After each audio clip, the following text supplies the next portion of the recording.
Good afternoon. Welcome to Tuesdays at 2. Again, my name is Michelle and I'll be your host for this afternoon. I'm glad you're here and I hope today will bring you some memories of your childhood cartoons, just some happy thoughts while we're all going through the afternoon. And I hope wherever you're at that you are enjoying a beautiful day because I know here in Lancaster County it is gorgeous today. So without further ado, let's get started.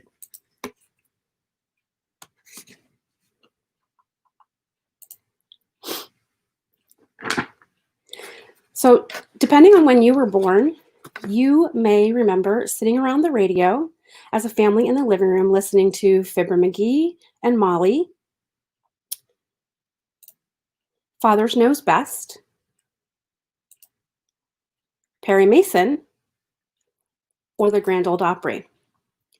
These were just a few of the options from around 1923 to 1962. Families would scurry to finish dinner and chores to all come together for the radio show that they could tune in where they lived. Giants like George Burns and Jack Benny were finding success in radio, with Milton Berle not finding as much success. He made the push to move into television around 1948. The early years of television were slow and did not see many shows broadcasted. That changed, however, in the 1950s. Pennsylvania had over 30 local children's television shows. Some touched our hearts, some taught us manners, and most entertained us. With that many shows, I've highlighted a few. The first we're going to talk about is the Children's Hour. The Children's Hour was a variety show aired on television from 1948 to 1958. It initially started in radio. Stanley Bronza, along with his wife, ran the show from WCAU in Philadelphia. The children's show is a great show that actually introduced a lot of famous names. Rosemary Clooney, Eddie Fisher, Kitty Callan, Ezra Stone, Elliot Lawrence, and Frankie Avalon, among many acts to become successful. Mrs. Bronza did the auditions for the show, and she was said to have said that the talent pool in Philadelphia was so strong that she would get over 500 people that wanted auditions when she could only audition a dozen of kids every week. In 1954, Bertie the Bunyip Show was from Australia creator Lee Dexter. It centered around Bertie, who was a bunyip. It was actually a puppet portrayed as a brown-colored character with kangaroo ears and a duckbill snout. The show also ran out of Philadelphia, and kids were adoring Bertie's cute, friendly nature and his harmless hijinks.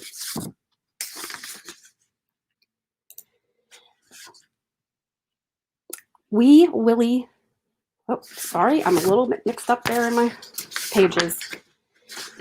Willie the Worm was first broadcast also from WCAU. You're going to hear that a lot, big station in Philadelphia. Warren Wright was assigned with running the cartoons. The station had recently acquired a number of cartoons from another station. Originally, it was thought that the cartoons could just be announced from the booth and that Mr. Wright would just announce them over a panel.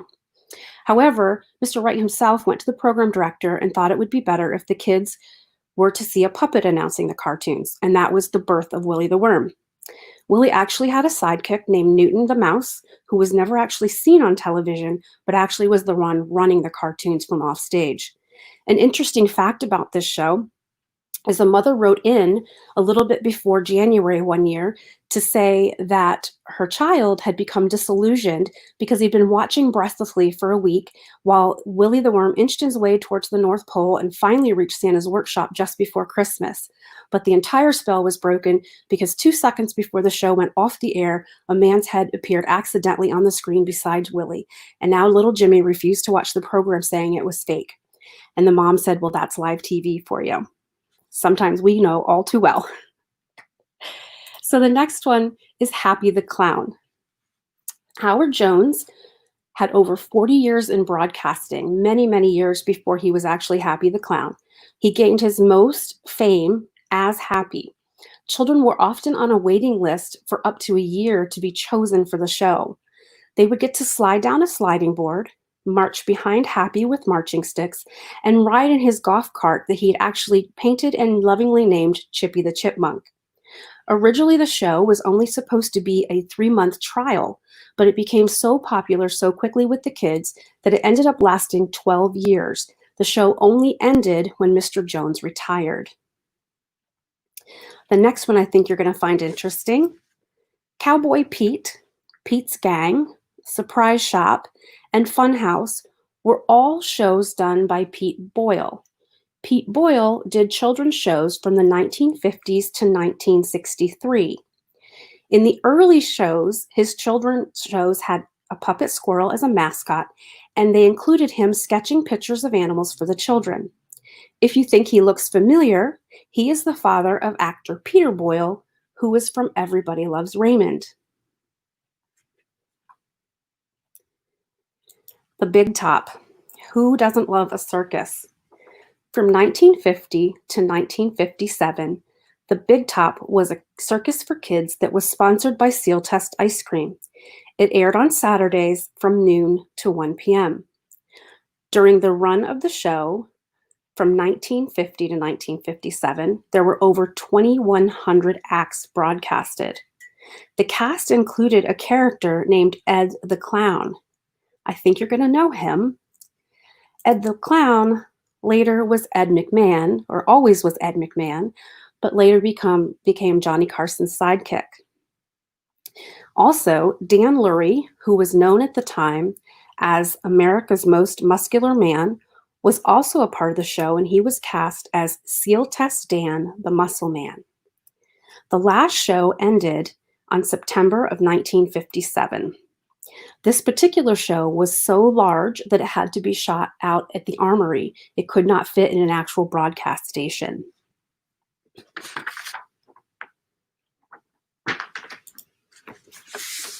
Cartoon Corners. Cartoon Corners was a very well-loved show hosted by Gene London from 1959 to 1977. It was also known as the Gene London Show. The premise for the show was London inviting the children into his general store to listen to stories as he illustrated them by drawing pictures. In between the stories and pictures, cartoons would be shown. London was particularly fond of Disney cartoons, so a lot of his illustrations were of Disney cartoons. He maintained a home in Reading until his passing in this January. Wee Willie Weber's Colorful Cartoon Club. Say that 3 times fast, folks. From 1965 to 1975, Bill Weber began a broadcasting career in radio in New York City, Manhattan, and Lancaster, Pennsylvania. He hosted a 2-hour morning cartoon show originally called Breakfast Time. However, when he began Wee Willie Weber's Colorful Cartoon Club, he became best known, and his show ran for 10 years. The show was in the late afternoon and provided a great afternoon school program for children. I also loved afternoon cartoons, so this was a great way for kids to come home and actually have something to do until parents were ready to have dinner. Sally Starr and Popeye Theater. Sally Starr was originally born Aileen May Beller. She was born in Kansas City, Missouri, and began her broadcasting career in Philadelphia in the 1950s. She hosted an afternoon children's program called Popeye Theater. The show presented Popeye cartoons along with the Three Stooges shorts, and children adored her. She created her character by wearing a flashy cowgirl outfit with fringe, a cowboy hat, and boots. She opened her show with, and I'm sure some of you are going to say this along with me, "Hope you feel as good as you look, 'cause you sure look good to your gal Sal." For a short time after Popeye Theater, Sally hosted Star Theater, which also showed half-hour Western shows. Part of her performance was personal appearances, and she did this to the delight of many children and adults throughout her career and into her retirement. Often she would bring her own horses, Pal, Silver, Cane, and Rusty to those appearances. Pixanne. Pixanne was created by Jane Norman. She played a pixie character that resembled Peter Pan with a green outfit, tights, and a hat with a feather. The supporting casts of puppets included Augie the Owl, Fliffy the Butterfly, Herkimer, Teresa Galumpagis, Dandelion, and the Puppets of Addis Williams.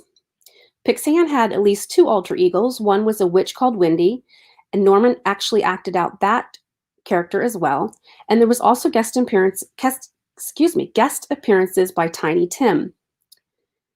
Pixan's daily cartoon introduction with her march and a magical flag was done from Carl Orff's Music for Children. And on the show, Norman also introduced adventure films and made children's crafts such as puppets and hats. The show ran from 1960 to 1969. Chief Halftown was actually Trainer Ora Halftown. Chief Halftown was his performing name. He was a Native American entertainer who hosted a children's show that was aired on WFIL in Philly. He was on from 1950 to 1999. His show was originally intended to be just 6 weeks. The popularity with the children was so great that it became the longest running local television children's show, and one my husband personally knows very well. Hatchie-Malachi. If you grew up in the Northeast, you've undoubtedly heard about Hatchie-Malachi. It was broadcast from WNEP out of Avoca for 21 years. Hatchie-Malachi was a live daily show that was shown Monday through Friday in the morning. It was magical for children. Miss Judy would welcome you beyond the gates of the world of soda pop fountains, peppermint candy, and ice cream. The lovable lion guarded the gate. The sky was always blue, and you could play with Alfie the tree elf, Bandit a mischievous raccoon, Buddy the talking bear, and Raggedy Sandy, a little red-haired girl.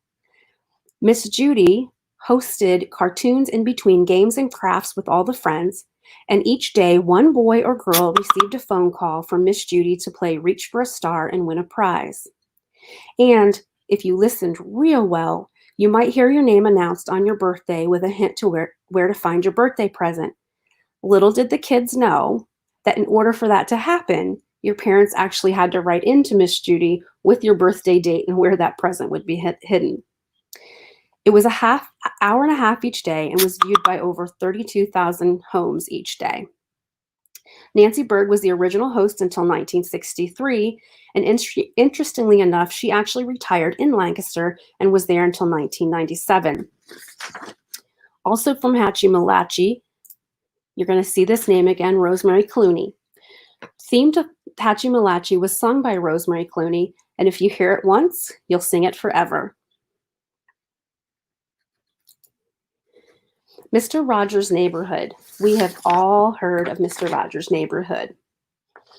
While Philadelphia had the majority of the local children's shows, Pittsburgh had probably the most notable. Fred Rogers brought Mr. Rogers' Neighborhood to Pittsburgh in 1966 after debuting in Canada. In 1968, it became a national show and aired until 2001. That culminated in 31 seasons and 912 episodes. Children were taken by trolley to the neighborhood of make-believe. They met King Friday, Daniel Tiger, X-Owl, Lady Elaine Fairchild, Queen Sarah, Henrietta Pussycat, and they learned how to be good neighbors. So that was just a few of the cartoons and the children's shows from the 1950s into the 1980s and 90s. We all have fond memories, and hopefully our childhoods are part of that. We like to relive and retain those memories through pictures and journals, old home movies, television shows. It's interesting that in the early days of television, that nobody actually saved recordings. I don't know whether this was for financial reasons or maybe no one realized just how beloved those shows would become. In a time when everything seems so confusing, maybe a rerun of Hatchie-Malachi or Mr. Rogers or Pixan, maybe that would be a nice distraction for us. Anyway, I hope you enjoyed us today. If you have any suggestions for ideas of future shows, I would be more than happy to hear those. You can contact me at michelle@constance.com. Thank you for joining us today. I loved having you. Look for us again this Thursday at 3 o'clock for our trivia game. We have a great show planned for you. We have some sisters coming on to go head to head. So join us on Thursday for trivia and join us next week again on Tuesday for Tuesdays at 2. Thank you.